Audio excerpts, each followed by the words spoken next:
ಪ್ರಿಯರಾದವರೇ, ಯೇಸುವಿನ ನಾಮದಲ್ಲಿ ನಿಮ್ಮನ್ನು ವಂದಿಸುತ್ತೇನೆ. ಯೇಸು ಕ್ರಿಸ್ತನು ನಿಮ್ಮನ್ನು ಬಹಳವಾಗಿ ಪ್ರೀತಿಸುತ್ತಾನೆ. ಆದ್ದರಿಂದ ದಿನ ನಿಮ್ಮೊಟ್ಟಿಗೆ ಮಾತನಾಡುತ್ತಾ ಇದ್ದಾರೆ ನೋಡಿರಿ, ನನಗೆ ಬಹಳ ಆಶ್ಚರ್ಯವಾಗಿದೆ.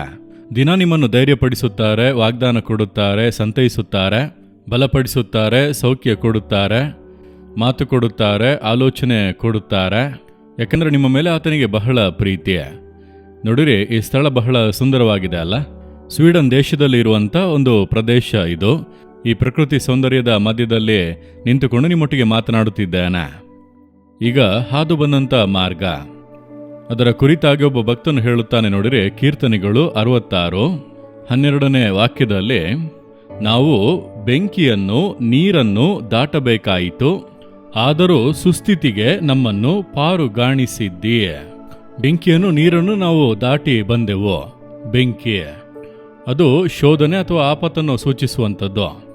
ಅದು ಹಾಗೆ ನಾಶ ಮಾಡಿ ಒಬ್ಬ ವ್ಯಕ್ತಿಯನ್ನು, ಬೆಂಕಿ ಒಬ್ಬ ಮನುಷ್ಯನನ್ನು ಅದು ಹತ್ತಿಕೊಂಡರೆ ಹಾಗೆ ನಾಶ ಮಾಡುತ್ತದಲ್ಲವ? ಆದರೆ ಅದನ್ನು ದಾಟಿ ಬಂದೆವು, ಕೇಡು ಮಾಡಲಿಲ್ಲ. ನೀರನ್ನು ದಾಟಿ ಬಂದೆವು, ಸಮುದ್ರವನ್ನು ದಾಟಿ ಬಂದೆವು, ನದಿಯ ನೀರನ್ನು ದಾಟಿ ಬಂದೆವು. ಯಾವುದೇ ಒಂದು ಬಾಧೆಯೂ ಕೂಡ ಉಂಟಾಗಲಿಲ್ಲ. ಅದನ್ನೆಲ್ಲ ದಾಟಿ ಬರೋದಕ್ಕೆ ದೇವರು ಕೃಪೆ ಕೊಟ್ಟರು. ಈಗ ದಾಟಿ ಬಂದ ನಂತರ ಸುಸ್ಥಿತಿ. ಬೆಂಕಿಯಲ್ಲಿ ನಡೆಯುತ್ತಾ ಇದ್ದೇವಯ್ಯ, ನೀರನ್ನು ದಾಟುತ್ತಾ ಇದ್ದೇವಯ್ಯ, ಇದು ಉಪದ್ರವ, ಬರೀ ಇಕ್ಕಟ್ಟುಗಳು, ಕಷ್ಟಗಳು ಎಂದು ಅಂದುಕೊಳ್ಳುತ್ತೀರಾ? ದಾಟಿ ಬರಲು ದೇವರು ಸಹಾಯ ಮಾಡಿದರಲ್ಲ. ನೀವು ಹಿಂತಿರುಗಿ ನೋಡಿರಿ, ನಿಮ್ಮ ಜೀವಿತದಲ್ಲಿ ಎಷ್ಟು ಕಷ್ಟ ಇಕ್ಕಟ್ಟುಗಳ ಮಧ್ಯದಲ್ಲಿ ನೀವು ಹಾದು ಬಂದಿರಿ. ಅದು ನಿಮ್ಮನ್ನು ನಾಶ ಮಾಡಿತಾ? ನಿಮ್ಮನ್ನು ಅಡಗಿಸಿತಾ? ನಿಮ್ಮನ್ನು ಕುಗ್ಗಿಸಿ ಇಲ್ಲದಂತೆ ಮಾಡಿತಾ? ಇಲ್ಲ ಅಲ್ಲವ? ದಾಟಿ ಬಂದಿರಿ, ಯಾಕಂದರೆ ದೇವರು ಸಂಗಡ ಇದ್ದರು. ಅದರ ನಂತರ ಏನು ನಡೆಯಿತು? ಸುಸ್ಥಿತಿಗೆ ದೇವರು ನಿಮ್ಮನ್ನು ತಂದಿದ್ದಾರೆ. ಇನ್ನು ನೀವು ಸಮೃದ್ಧಿಯನ್ನು ಕಾಣಲಿದ್ದೀರಿ. ನೀವು ಬೆಂಕಿಯನ್ನು ನೀರನ್ನು ದಾಟಿ ಬಂದ ಮೇಲೆ ಅದರ ನಂತರ ನೋಡಿದರೆ ಕಾನಾನ್ ದೇಶ, ಸಮೃದ್ಧಿಯಾದಂಥ ದೇಶ. ಅದೇ ರೀತಿಯಾಗಿ ದೇವರು ಹೇಳುತ್ತಾರೆ, ನೀವು ಬೆಂಕಿಯನ್ನು ನೀರನ್ನು ದಾಟಿ ಬಂದಿರಿ, ನೀವು ಕಷ್ಟಗಳನ್ನು ದಾಟಿ ಬಂದಿರಿ, ನಾನು ಸಂಗಡ ಇದ್ದು ನಿಮ್ಮನ್ನು ನಡೆಸಿಕೊಂಡು ಬಂದಿದ್ದೇನೆ. ನಾನು ಯಾವಾಗಲೂ ನಿಮ್ಮನ್ನು ಬೆಂಕಿಯ ಮಧ್ಯೆ ನಿಲ್ಲಿಸುವುದಿಲ್ಲ, ಯಾವಾಗಲೂ ಕೂಡ ಸಮುದ್ರದ ಮಧ್ಯೆ, ನೀರಿನ ಮಧ್ಯೆ ನಾನು ನಿಲ್ಲಿಸುವುದಿಲ್ಲ.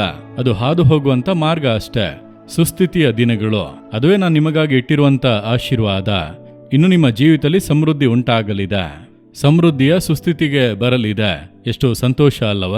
ಸಂತೋಷವಾಗಿ ದೇವರನ್ನು ಸ್ತುತಿಸಿರಿ. ದೇವರೇ, ಬೆಂಕಿಯನ್ನು ದಾಟಿ ಬರೋದಕ್ಕೆ ಸಹಾಯ ಮಾಡಿದಿರಿ, ಸ್ತೋತ್ರ. ನೀರನ್ನು ದಾಟಿ ಬರಲು ಸಹಾಯ ಮಾಡಿದಿರಿ, ಸ್ತೋತ್ರ. ನನಗಾಗಿ ಸಮೃದ್ಧಿಯ ದಿನಗಳನ್ನು ಇಟ್ಟಿದ್ದೀರಿ, ನಾನು ನಂಬುತ್ತೇನೆಂಬುದಾಗಿ ಹೇಳಿರಿ. ಆ ಅದ್ಭುತ ಬದಲಾವಣೆ ಹಿಂದೆ ನಿಮ್ಮ ಜೀವಿತದಲ್ಲಿ ಆರಂಭವಾಗುವುದನ್ನು ನೀವು ನೋಡುವಿರಿ.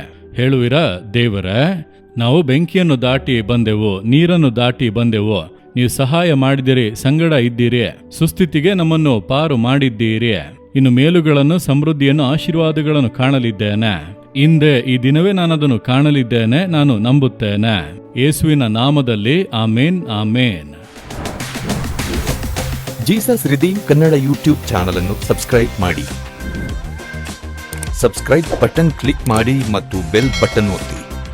ಅನುದಿನ ಕಾರ್ಯಕ್ರಮದ ಮಾಹಿತಿ ಪಡೆಯಿರಿ.